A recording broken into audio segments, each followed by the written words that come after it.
Subscribe कीजिए mark tutorial YouTube channel को और प्रेस कीजिए इस बेल आइकन को ताकि आपको मिल सके हमारे लेटेस्ट वीडियोस सबसे पहले। हेलो फ्रेंड्स, आज इस वीडियो में जानेंगे कि कैसे आप मार्ग यूटिलिटी के थ्रू एक्सेल का डेटा मार्ग में इंपोर्ट कर सकते हैं। तो इसके लिए सबसे पहले आप कंपनी क्रिएट करेंगे जिसमें डेटा इंपोर्ट करना है। तो जैसे हमने ऑलरेडी डेमो पर्पस के लिए कंपनी क्रिएट की हुई है, डेटा इंपोर्ट। इसके बाद फाइल मेंटेनेंस पर आते हैं और कंपनी कोड व्यू करते हैं।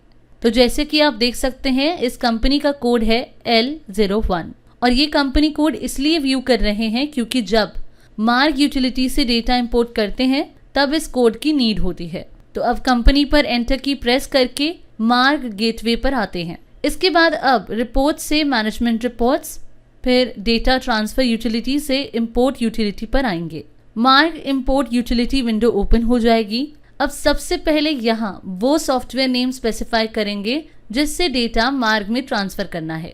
फॉर एग्जाम्पल हम एक्सेल एंटर करते हैं, देन मार्ग डेटा पाथ में वो पाथ स्पेसिफाई करेंगे जहाँ डेटा स्टोर हो रहा है। जैसे जिस लोकेशन पर आपका मार्ग सॉफ्टवेयर इंस्टॉल है, पहले उस लोकेशन पर आएंगे, देन डेटा फोल्डर पर आएंगे। अब जैसे हमारे सॉफ्टवेयर में डेटा 001 में स्टोर हो रहा है तो हम यहाँ से पाथ कॉपी करके मार्ग डेटा पाथ में पेस्ट कर देंगे।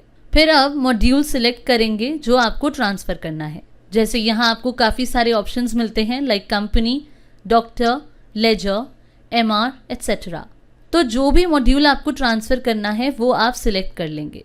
तो सपोज प्रोडक्ट सिलेक्ट करते हैं, देन मार्ग एक्सटेंशन एंटर करेंगे, मतलब कि आप यहाँ कंपनी कोड मेंशन करेंगे। जैसे कि आपको स्टार्टिंग में बताया था, हमारे केस में हमारी कंपनी का कोड है L01 और हो सकता है आपकी कंपनी का कोड अलग हो। तो जो भी कोड यहाँ शो हो रहा होगा उसे यहाँ मेंशन करेंगे। देन अब ब्राउज करके एक्सेल फाइल सिलेक्ट करेंगे जिससे डेटा इंपोर्ट करना है। तो जैसे कि ये प्रोडक्ट फाइल है जिससे डेटा इंपोर्ट करना है, इसे सिलेक्ट करके ओके करते हैं। नेक्स्ट है स्टार्टिंग रो।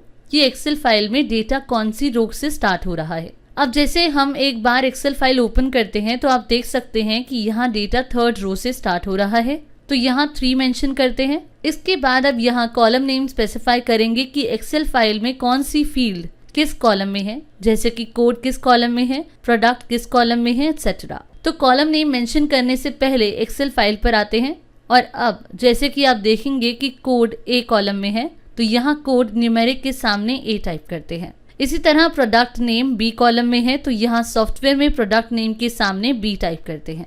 तो इस तरीके से जो भी फील्ड जिस कॉलम में है वो कॉलम नेम आप यहाँ स्पेसिफाई कर देंगे और इसके बाद डेटा ट्रांसफर पर क्लिक कर देंगे। तो आप देख सकते हैं डेटा ट्रांसफर हो रहा है और डेटा ट्रांसफर होने के बाद शो हो गया है प्रोडक्ट इंपोर्टेड इन मार्ग। इसके बाद अब एग्जिट करके इस विंडो से बाहर आते हैं, देन Ctrl+I प्रेस करते हैं तो आप देख सकते हैं प्रोडक्ट्स इंपोर्ट हो गए हैं। इसी तरह अब अगर आप इसी तरीके से स्टॉक भी इंपोर्ट करना चाहते हैं तो अगेन आप इंपोर्ट यूटिलिटी पर आएंगे, फिर उसी तरह से सॉफ्टवेयर नेम और मार्ग डेटा पाथ मेंशन करेंगे। देन यहाँ मॉड्यूल सिलेक्ट करेंगे स्टॉक, देन मार्ग एक्सटेंशन मेंशन कर देंगे, फिर ब्राउज करके स्टॉक फाइल सिलेक्ट करेंगे, देन स्पेसिफाई करेंगे कि डेटा कौन सी रो से स्टार्ट हो रहा है। तो जैसे हम स्टॉक की एक्सेल फाइल ओपन करते हैं तो आप देख सकते हैं कि डेटा थर्ड रो से स्टार्ट हो रहा है। तो सॉफ्टवेयर में यहाँ 3 मेंशन करते हैं और फिर एक्सेल से देख के आप यहाँ कॉलम नेम मेंशन कर देंगे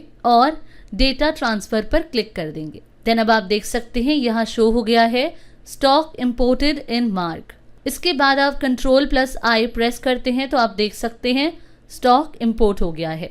तो इस तरह से आप मार्ग यूटिलिटी टूल की हेल्प से एक्सेल का डेटा इजीली मार्ग में इंपोर्ट कर सकते हैं। Thanks for watching.